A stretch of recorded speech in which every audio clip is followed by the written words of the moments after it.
Another Yakkin with You Jagoff segment, and we are at the Arcade Comedy Theater, downtown Pittsburgh. It is the place, really. It's a new place. It's comedy, it's improv, it's music, it's everything. It's a great place to hang out. And the owners are Kristy and Jethro Nolen. Welcome. Two of the five. We don't want to. Oh, okay, 2 of the 5, yes. And it's a not-for-profit, so technically we don't own it. We merely we are the control ambassadors. Yes, exactly. First of all, I just have to tell you, and I'm not sucking up. Okay, I'm sucking up. But seriously, I've come to see you both in the improv, and you're hysterical. Well, we've had a really lucky journey. You know, we met in Chicago at the IO Theater, and then we started dating at Boom Chicago in the Netherlands, which is another improv theater, and then we were lucky enough to go to Los Angeles and work at other improv theaters out there. And I mean, I guess along the journey, we've learned so many things, and you start to want to do it your own way and use those skills and the experience that we've accumulated and do our own theater. And when we met up with Mike Rubino and Randy and Abby, we just all had this skill set and this desire together to make a comedy theater, and it just all fell into place. We're like a great bank robbery team. We got like the explosive guy, the driver, the sexy lady. We're the Ocean's 11 of costume. We're the Liberty 5. Yes, exactly. You're the Morning Klein 10. That's right. Yeah. We also do rob banks. That's true. That's true. That's the best way to make comedy. Yeah. Money in comedy is to rob banks. Yeah, because it's not in comedy. It's in the banks. Yeah. Now you do something here called Dinner with the Nolens. Does that mean we all get to come to your house and eat grilled cheese, or what is Dinner with the Nolens? If only we were so famous. I know. It's insanely famous around town. It really is. I know at least 8 people that know that. That's right. That's something.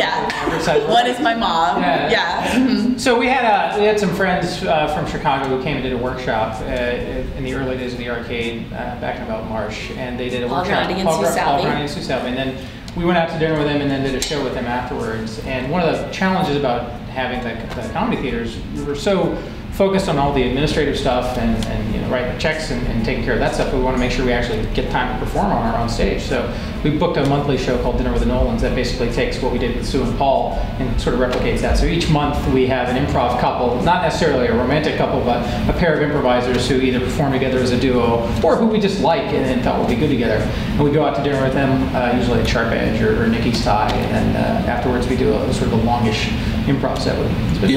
Yeah. What's the difference between improv and stand-up comedy? You know, like, I'm sitting here and I suddenly go, hey, yo, I'm from New York. That's not improv. You know, and it's not funny either. But you know it's not funny. That's an important first step. Exactly. See, I know where to draw the line. Well, I mean, I think the thing about... And Jethro does both. Yeah, I do both poorly. So I'm really mediocre at 2 things. Oh, well, 3 if you count the bank robbery. How about husbanding? Is it 4 or is he pretty... There we go. Okay. That's a whole nother segment. Oh, forgot that. Yeah. Mediocre. We don't have time to list all the things I'm mediocre at. But I mean, for me, they both reinforce each other. Like stand-up, you have the discipline of writing material, of crafting material, of working it over and over and over again.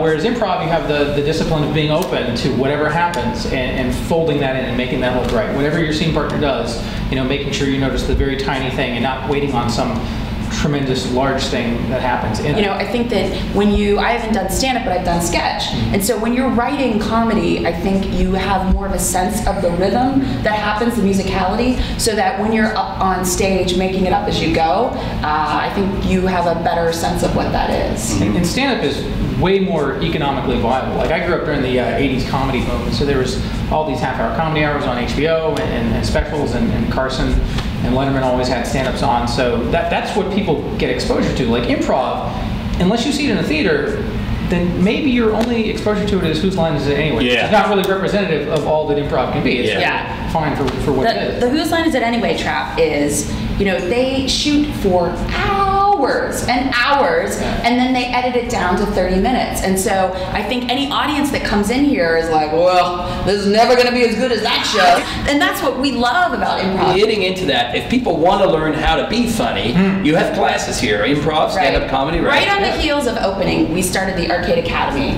And right now we have levels 1, 2, and 3, and for improv. And stand-up. And then stand-up. And teaches that. Right. And that's probably not every term. It's about every every other because Aaron is a very busy professional comedian who is on the road and working. So that's probably every other term.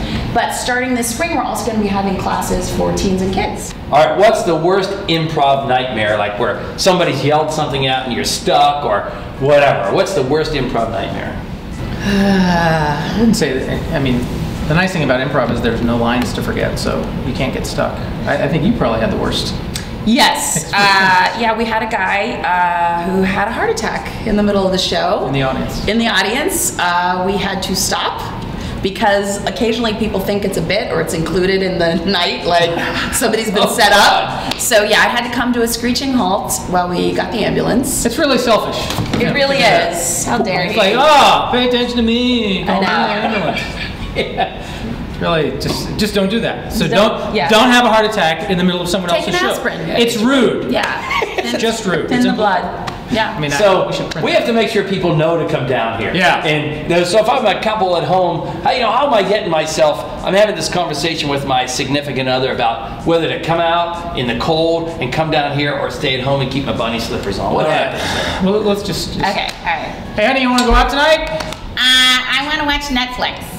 Honey, Netflix is going to be there. Besides, Orange is the new black. Honey, listen, I love parts of that show, but let's go out tonight. You got that great comedy theater downtown, the show. Okay. Where do you want to go? The comedy theater, Arcade Comedy Theater, 811 Liberty Avenue. It's right by the Wood Street train stop. They got a parking garage Only if you buy me dinner first. I'll buy you dinner. I'm an expensive date. I know.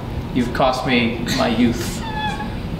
We just wrap it up with if you want to learn improv, if you want to see improv, you want to learn or see stand-up, or all sorts Musical, of crazy sketch. Bank robbery lessons are coming Yes. in the fall. We're a BYOB BYOB theater. It's fantastic. So come on down, 811 Liberty Avenue, the Arcade Comedy Theater. We'll see you there. Yeah, Jagoffs.